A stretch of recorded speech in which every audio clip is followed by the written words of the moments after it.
और किस प्रकार से पूज्य गुरुदेव भगवान इस कलयुग की बिचली पीढ़ी में मोक्ष के प्राइम टाइम में आप और हमारे लिए जिस कदर मेहनत कर रहे हैं, संघर्ष कर रहे हैं, ना दिन देख रहे, ना रात देख रहे, ना अपना शरीर देख रहे, जो लीला परमात्मा वर्तमान में कर रहे हैं। और गुरुदेव भगवान कहते हैं कि बच्चों, मेरा तो केवल एक ही टारगेट है कि तुम आत्माओं को दिन रात एक करके, जब तक मेरे जीवन में प्राण है, मेरे शरीर में प्राण है, तब तक मैं ये ज्ञान तुम्हारे अंदर फीड कर दूं। तुम ही मेरा जीवन हो, तुम ही मेरा सब कुछ हो। तो गुरुदेव भगवान के इन वचनों को ज्ञान आधार से समझकर, क्योंकि ना तो परमेश्वर इस गंदे लोक में जीवन जीने आते हैं, ना परमेश्वर के शरीर में कोई प्राण होते हैं, वे तो शब्द स्वरूपी राम हैं। और परमेश्वर के तो अनंत ब्रह्मांडों में अनंत आत्माएं हैं। लेकिन ये संदेश गुरुदेव आप और हमें देना चाहते हैं कि जिस प्रकार मैं परमार्थ के लिए निस्वार्थ भाव से इस गंदे लोक में किसी भी सांसारिक वस्तु की, भौतिक वस्तु की इच्छा ना रखते हुए केवल तुम्हारे तक ये ज्ञान पहुंचाने के लिए संघर्ष कर रहा हूं और मेरा कोई मकसद नहीं है, तो आप और हम आत्माओं ने समझना चाहिए फिर आप और हमारा भला क्या मकसद हो सकता है। हमारा तो स्वार्थ है आत्म कल्याण का, मोक्ष प्राप्ति का, इस गंदे लोक से बाहर निकलने का एक बहुत बड़ा हमारा स्वार्थ है। क्योंकि हम 21 ब्रह्मांड में रह रहे हैं, सतलोक को भूल चुके हैं, परमात्मा को भूल चुके हैं, उनके गुणों को भूल चुके हैं, और इस गंदे लोक के नियम कायदे अनुसार हम भी स्वार्थी बन गए। बिना स्वार्थ के हम कोई काम नहीं करते यहां पर।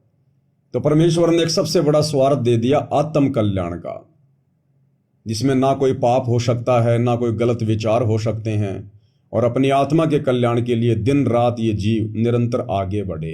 तो ये स्वार्थ परमात्मा ने बीच में डाल दिया। अगर ये आत्म कल्याण रूपी स्वार्थ ना होता तो शायद हम तुच्छ जीव भक्ति भी ना करते। तो गुरुदेव जिन बातों को अपने ऊपर लेकर कह रहे हैं, असल में वो बातें आप और हमारे लिए होती हैं।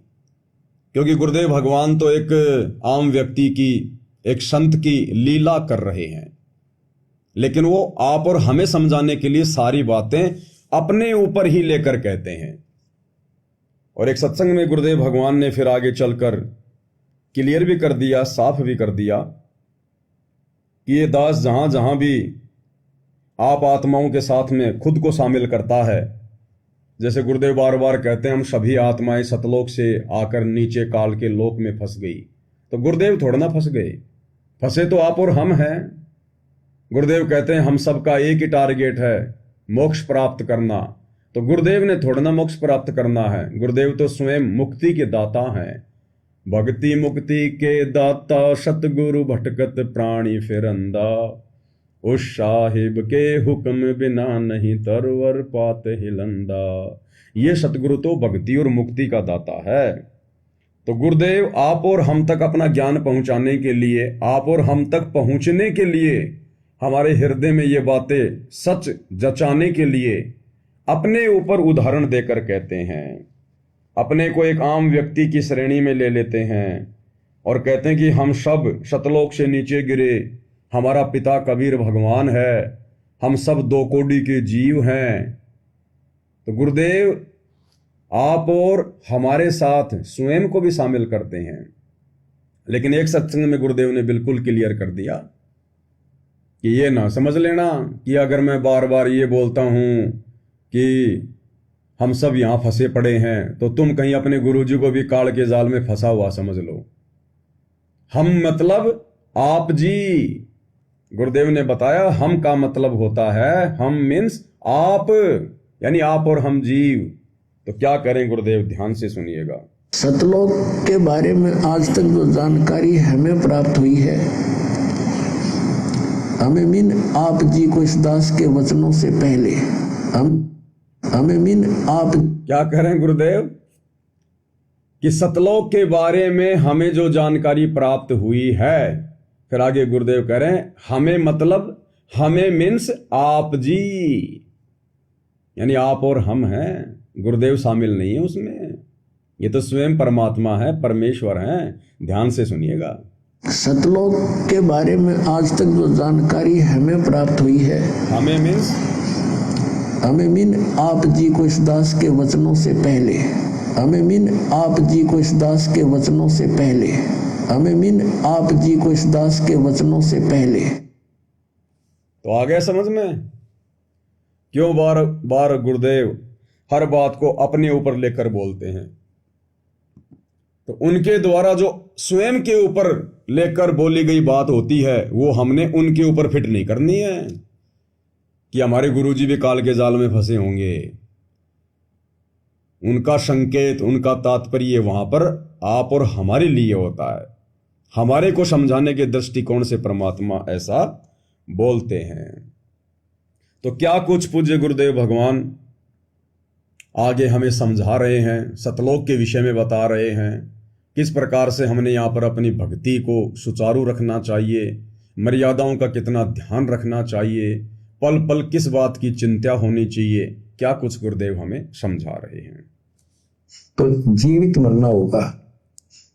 अब आज आप 3 टाइम आधा पौना घंटा निकालो। ये तो अभी कितने गप्पे मार कर, ताश खेल कर, कितने इधर उधर के बकवास बतला कर, या कोई टेंशन हो जाएगी उसमें पड़े पड़े सोचते जाओगे, ये तो व्यर्थ में जाना था। क्या कह रहे हैं गुरुदेव भगवान कि अब आप इस भक्ति पर दृढ़ता प्रदान करने के लिए, आगे बढ़ने के लिए समय निकालो, अन्यथा ये समय तो आपका कहीं गप्पे मारने में, कहीं उल्टी सीधी बातें करने में, कहीं राजनीति में आपका काल ने वैसे ही बर्बाद करवा देना था। और काल ने 90% संगत का ये समय जो वर्तमान में बहुत ही ज्यादा महत्व रखता है, इस परीक्षा के समय में हमारी एक एक श्वास की कीमत है, हमारे समय की कीमत है। काल ने 90% संगत का जो भाई बहन सतलोक आश्रमों से जुड़े हुए हैं आज गुरुदेव की गैर हाजिरी में बर्बाद करवा दिया। दुनिया भर की राजनीति करवा दी, दुनिया भर के पाखंड और आडंबर करवा दिए, राजनेताओं की रैलियों में धक्के खिलवा दिए, और बिना सोचे समझे भगत समाज ने जिनको पात्रों को, सतलोक आश्रम वालों को ज्योति पाठ और दान का पैसा दिया है, वो पैसा फिर उनको पात्रों ने आगे अन्य को पात्रों को दे दिया। किसी का स्टेडियम बनवा दिया, किसी की धर्मशाला बनवा दी, कहीं अयोध्या में काल पुजारियों के लिए भंडारा लगा रहे हैं, जबरदस्ती गांव गांव जाकर लोगों को भंडारा वितरित कर रहे हैं, सूखा सामान वितरित कर रहे हैं, जो कि गुरुदेव भगवान के नियम और विधान के विपरीत है। अगर आपके दरवाजे पर कोई भिखारी आ जाए, कोई भूखा व्यक्ति आ जाए, तो परमेश्वर ने कहा कि उसको खाना खिलाओ। आपने अपने घर से सामान पैक कर करके सूखा या बना हुआ खिलाने के लिए कहीं नहीं जाना है। सबका पेट परमात्मा भरता है, जिसका जैसा संस्कार है। हम जबरदस्ती किसी के ठेकेदार ना बने। लेकिन वर्तमान में बिल्कुल उनके ज्ञान के विपरीत सारे कार्य किए जा रहे हैं। 1 किलो दाल, 1 किलो चावल, 10 किलो आटा, 1 तेल की बोतल, 2 नहाने के साबुन, 2 कपड़े धोने के साबुन, नमक, मिर्ची, हल्दी, ये 10-12 किलो सामान पैक करके और सतलोक आश्रमों से निकलेंगे ले लेके गाड़ियां। कुछ एक भक्तों की ड्यूटी लगा रखी है कि तुम भिखारियों को पहचानो, भिखारी कहाँ है, गरीब परिवार कौन है, गरीब आदमी कौन है, उनको पहचानो जा जाके। फिर वहां जाएंगे, एक खाट के ऊपर सामान रख देंगे, मुनिंद्र धर्मार्थ ट्रस्ट का एक बैनर पकड़ के खड़े हो जाएंगे और लेके हाथ में सान न्यूज चैनल वाला माइक, और फिर वीडियो बनाएंगे। अरे परमात्मा तो कहते हैं कि दान धर्म करने वाला अगर इस हाथ से दे रहा है तो इस हाथ को पता भी नहीं लगना चाहिए, और तुम वीडियो बना बना के फिर सोशल मीडिया पे डाल रहे हो कि देखो हम कितने बड़े दानी हैं। ये दान नहीं है, ये तुम्हारी मर्यादा तुड़वाई जा रही है। तुम जिन घरों में जाकर 10, 15, 20 या महीने भर का जो राशन देकर आ रहे हो ना, वो आज से पहले क्या खा रहे थे, कौन खिला रहा था उनको? क्या वो भूखे सो रहे थे क्या, भूखे मर रहे थे क्या? और तुम तो 1 महीने का दे दोगे, उसके बाद तो उनकी बहुत लंबी जिंदगी है, फिर कौन खिलाएगा उनको, फिर कौन देगा उनको। तो इसलिए गुरुदेव कह रहे हैं कि हम व्यर्थ में किसी के ठेकेदार ना बने, अपनी भक्ति पर ध्यान दें। ये मालिक के विधान के विपरीत सारे कार्य हो रहे हैं, विधान के विपरीत। तो काल इस प्रकार से सतलोक आश्रमों से जुड़े हुए भाई बहनों का समय बर्बाद करवा रहा है। और आप गौर करना भाई और बहनों, थोड़ा सा विचार करना, क्योंकि संगत मार केवल यही खा रही है कि गुरुदेव के वचनों पर विचार नहीं करती, चिंतन मनन नहीं करती। सत्संग तो बहुत सुनते हैं भाई बहन, 24 घंटे सुनते हैं, लेकिन जब तक विचार नहीं करेंगे, चिंतन मनन नहीं करेंगे। अब आपने दूध में जामन तो लगा दिया, दही बन गया। अब अगर दही को मथोगे नहीं तो भाई घी नहीं निकलेगा। तो गुरुदेव के सत्संग सुनने के बाद में चिंतन मनन करना पड़ेगा, मंथन करना पड़ेगा, तब जाकर निष्कर्ष निकलेगा, बुद्धि काम करेगी। ये सतलोक आश्रम वाले जिन लोगों के घरों में जाकर जिनको भिखारी समझकर और ये राशन वगैरह वितरित कर रहे हैं, भाई और बहनों आप ध्यान से गौर किया करो।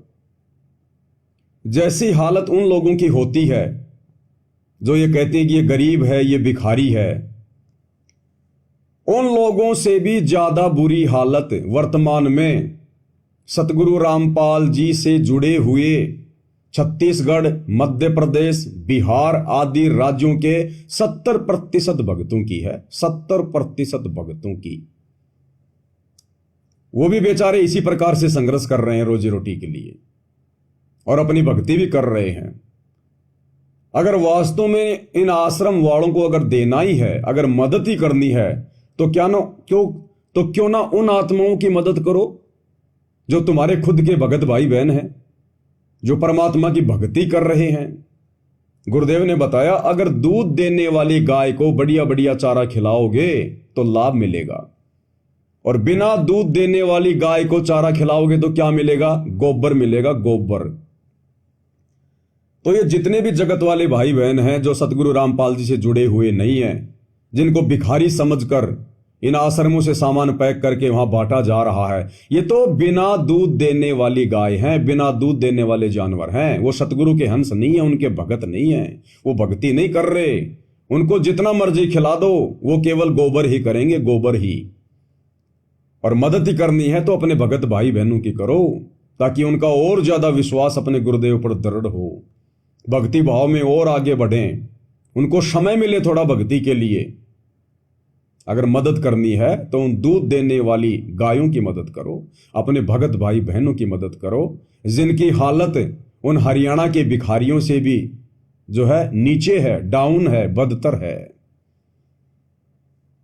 लेकिन उनसे तो बेचारों से ले लेके, जैसे चीचड़ होता है ना, चीचड़ वो पशु के थन पे लग जाता है और उसका खून पीता है, तो इसी प्रकार अपने भगत भाई बहनों का ज्योति पाठ और दान के नाम पर खून चूस कर और मान बढ़ाई के लिए, दिखावे के लिए जबरदस्ती ये भंडारा आदि वितरित किया जा रहा है। गुरुदेव भगवान के ज्ञान में, उनके सत्संग में, उनके विधान में आपको कहीं भी नहीं मिलेगी ये क्रिया। हमेशा गुरुदेव ने यही कहा कि बच्चों, हमने ये व्यर्थ का दान धर्म नहीं करना है। जो 5 यज्ञ गुरुदेव ने बता दी, उन 5 यज्ञों के अनुसार हमने भक्ति करनी है, और अगर धर्म भी करना है तो अपने सतगुरु को करना है। सत्संग में आने वाली आत्माओं को भंडारा करवाना है, यो गांव गांव जाकर, नगर नगर जाकर, और इस प्रकार से दाल, चावल, चीनी, आटा, तेल बांटने का आदेश ये गुरुदेव के विधान में नहीं है। और इसी बात की तो परीक्षा चल रही है वर्तमान में। भाई काल क्या करेगा इस परीक्षा के समय में? उन आत्माओं को भ्रमित करके सतगुरु का वचन ही तो तुड़वाएगा, सतगुरु के ज्ञान के विरोधी तो चलाएगा, ताकि उनके कर्म फूटें, सतगुरु नाराज हो। और सतगुरु यदि नाराज हो गया तो क्या बनेगी जीव को आइडिया भी नहीं है। हमने एक बार सतगुरु को सतलोक में नाराज किया था, काल के ऊपर आस्था करके, मनमाना आचरण करके, उनके वचन ना मानकर, उनके विधान के विपरीत खड़े होकर। उसकी कितनी बड़ी सजा हम भोग रहे हैं, कितनी बड़ी सजा। भाई और बहनों, कालजा मुंह को आ जाता है अगर थोड़ा सा भी चिंतन मनन करे तो हम कब से जेल काट रहे हैं, सजा भोग रहे हैं, दुख उठा रहे हैं। गुरुदेव ने बताया कि ब्रह्मा विष्णु महेश की उम्र की यदि हम अपनी इंसानों की उम्र से तुलना करें तो गिनती भूल जाएं, गिनती। गुरुदेव कहते हैं एक चतुर्युग में, यानी सतयुग, त्रेता युग, द्वापर युग और कल युग, ये चारों युग मिलाकर एक चतुर्युग कहलाता है। एक चतुर्युग की कुल उम्र है 43,20,000 वर्ष, आप और हम इंसानों के। ऐसे ऐसे 1008 चतुर्युग का दिन और ऐसे ही 1008 चतुर्युग की रात्रि इस ब्रह्मा जी की है। यानी एक दिन रात 2016 चतुर्युग का बनता है ब्रह्मा जी का दिन रात, उसके 24 घंटे। और ऐसे ऐसे 30 दिन का एक महीना ब्रह्मा जी का, और 12 महीनों का एक वर्ष, और ऐसे ऐसे 100 वर्ष की उम्र गुरुदेव ने ब्रह्मा जी की बताई। और ब्रह्मा जी से 7 गुना ज्यादा लंबी उम्र श्री विष्णु जी की, और विष्णु जी से 7 गुना ज्यादा उम्र श्री शंकर जी की। और जब ऐसे ऐसे 70,000 शंकर मर जाते हैं तब एक ब्रह्मांड का विनाश होता है। एक ब्रह्मांड का, यानी 21 ब्रह्मांड है काल के पास में, तब केवल एक ब्रह्मांड का विनाश होता है। यानी उस ब्रह्मांड में रहने वाले जितने भी जीव हैं उनको दूसरे ब्रह्मांड में शिफ्ट कर दिया जाता है। और उस ब्रह्मांड में सदाशिव रूप में जो ये काल और दुर्गा रहते हैं उन दोनों का शरीर छूट जाता है। फिर दोबारा से 70,000 शिव मरेंगे, तब दूसरा ब्रह्मांड का विनाश होगा। और जब ये सारे ब्रह्मांडों का विनाश हो जाएगा तब एक ये काल मरेगा, दुर्गा और काल। और जब ये दुर्गा और काल मरते हैं तब वो जो ऊपर एक और जो है अक्षर पुरुष, अक्षर पुरुष जिसके विषय में गुरुदेव ने बताया गीता अध्याय 15 श्लोक नंबर 16 में, कि इस संसार में 2 पुरुष हैं, क्षर पुरुष और अक्षर पुरुष। तो क्षर पुरुष तो ये काल हो गया, उसके बाद अक्षर पुरुष 7 शंख का स्वामी, 7 शंख ब्रह्मांडों का स्वामी। तो जब ये काल मर जाता है तो उस अक्षर पुरुष का एक युग होता है, एक युग। और ऐसे ऐसे 1000 युग का दिन और 1000 युग की रात उस अक्षर पुरुष की है। फिर 30 दिन का एक महीना, 12 महीनों का एक वर्ष, और ऐसे ऐसे 100 वर्ष की उम्र अक्षर पुरुष की है। और ना जाने कितने अक्षर पुरुष मर चुके हैं, गिनती नहीं है, गिनती। तब से आप और हम सभी भाई बहन यहां जेल काट रहे हैं। ये सतलोक की जेल है, 21 ब्रह्मांड और अक्षर पुरुष का लोक। तब से हम सजा भोग रहे हैं उस बात की जो गलती हमने सतलोक में की थी। अपने गुरुदेव भगवान को हमने नाराज कर दिया था, मनमाना आचरण करने लग गए थे, गुरुदेव की बातों को हल्के में लेने लग गए थे। जैसे वर्तमान में संगत जो सतलोक आश्रमों से जुड़ी हुई है गुरुदेव को हल्के में ले रही है, उनकी बातों को हल्कों में ले रही है, मर्यादाओं में रहकर भक्ति नहीं कर रही है। तभी तो ये राजनीतियां हो रही हैं, राजनेताओं की रैलियों में जा रही है संगत, परशुराम की जयंती में जा रही है संगत, नकली कबीर पंथियों की जयंती में सिरसा में जा रही है संगत, गुंडों की सीबीआई जांच का समर्थन कर रही है संगत, उन गुंडों की सीबीआई जांच के लिए 5-5 लाख रुपए का सपोर्ट कर रही है संगत। जातिगत आंदोलनों में जो आरक्षण के लिए लड़ाइयां लड़ी जा रही हैं उनमें संगत बैठ रही है, करोड़ों में उनको सहयोग कर रही है, लोगों के स्टेडियम बना रही है, लोगों की धर्मशालाएं बनवा रहे हैं। संगत की आंखें काढ़ने बिल्कुल बंद कर रखी है। संगत जरा भी चिंतन मनन नहीं कर रही गुरुदेव के सत्संगों पर, वचनों पर। तो कब से भाई और बहनों हम ये सजा भोग रहे हैं।